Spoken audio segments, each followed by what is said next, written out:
exclusive reviews make you look like a shit, even if you're not a shit. I don't know. Hate it. But oh well.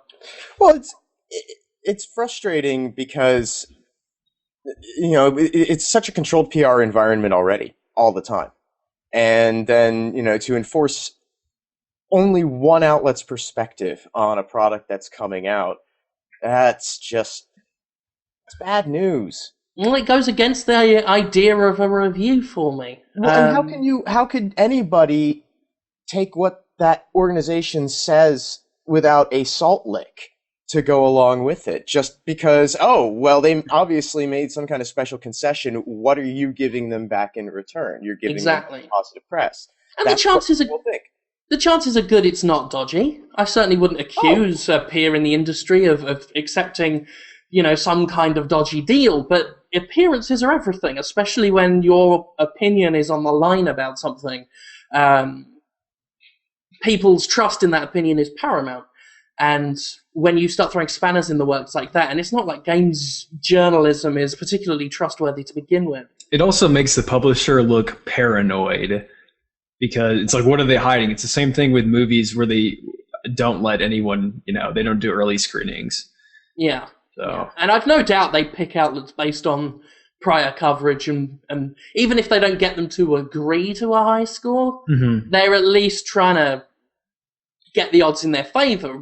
I was offered an exclusive review on Enslaved, and the terms weren't that bad. It was, we'll give you a day or whatever lead on this.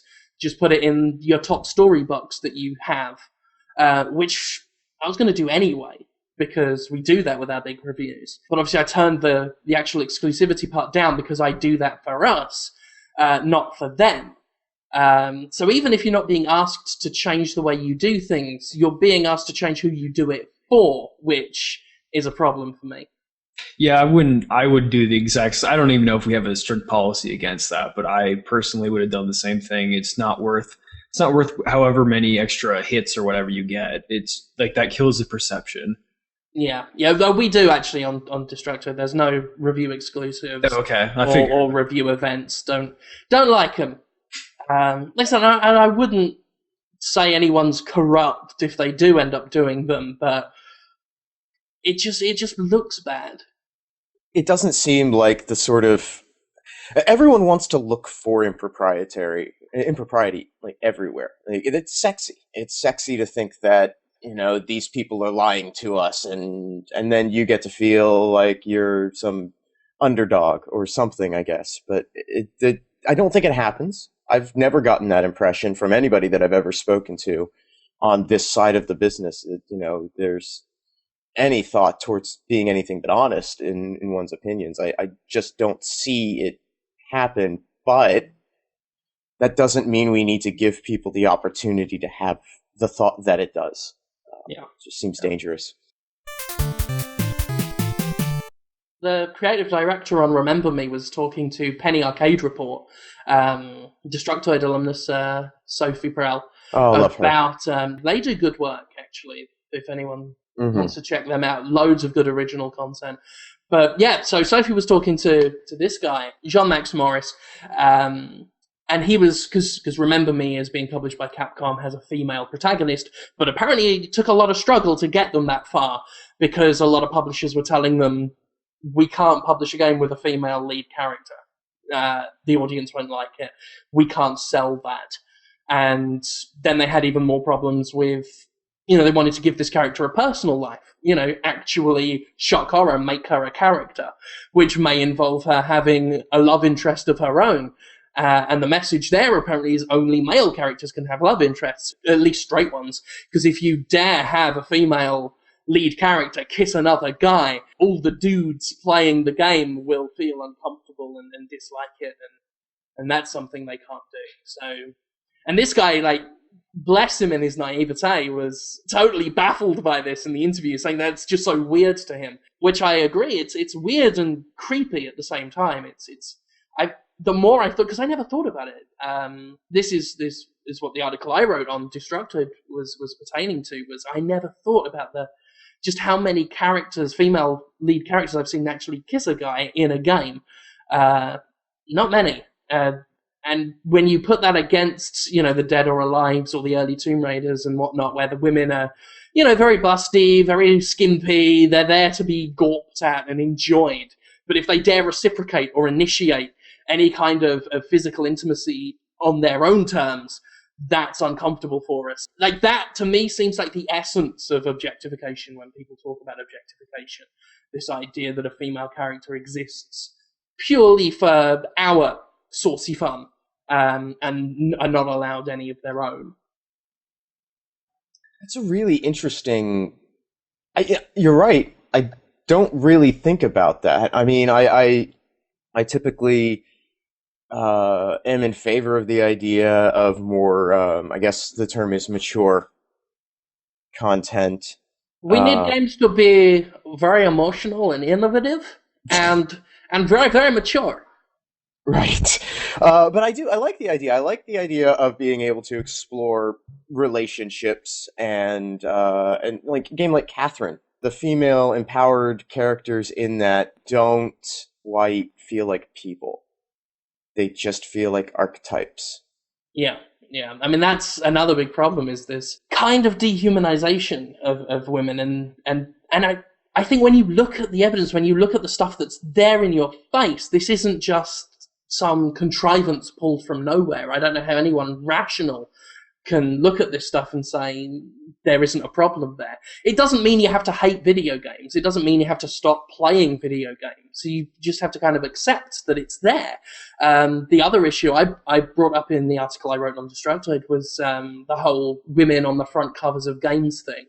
That seems to go hand in hand with this idea that a female protagonist can't sell a game. We saw this with BioShock Infinite recently, where Booker DeWitt, the main character, is there firmly planted on the front cover, and Elizabeth, who arguably has just as large a role in the game, is relegated to the back cover, because having her on there won't appeal to the frat boys. Naughty Dog also recently said they had to fight to get Ellie on the front cover of The Last of Us, because publishers were telling them they couldn't have her there. And that, again, we talk about the dehumanizing aspect of it, is this idea that women in games, in narratives, are useful tools, but when you're not using them, pop them back in the box. I don't know how we overcome that. I don't know if that's, I guess education, and informing consumers. But if one big problem is assumption. Publishers have to assume a lot about the market, about what sells, about what doesn't, and now that it's become this common assumption that female characters are a risk in this risk-averse market right now, where people are afraid of trying any kind of new idea or upsetting the apple cart, do these games not sell well because people don't like them, or because publishers are afraid people won't like them and then don't market them? I believe EDA had research on this that suggests a female-led game gets half the marketing support of a male-led game. So something like that, yeah. Market it half as much, and then it sells half as well. Well, yeah, exactly. It's seems like a scapegoat at some point. I mean, and they'll tell you they market it half as much because half as many people want it. So it's this, you don't know what's come first. Like, if publishers are doing their job, sure, they want to avoid risks, obviously, because they're in it they want to make money. That's what a business does. But if they're doing their job well, I think they can. That's just it's one one aspect of the equation that they need to worry about. Johnny Boy's left us.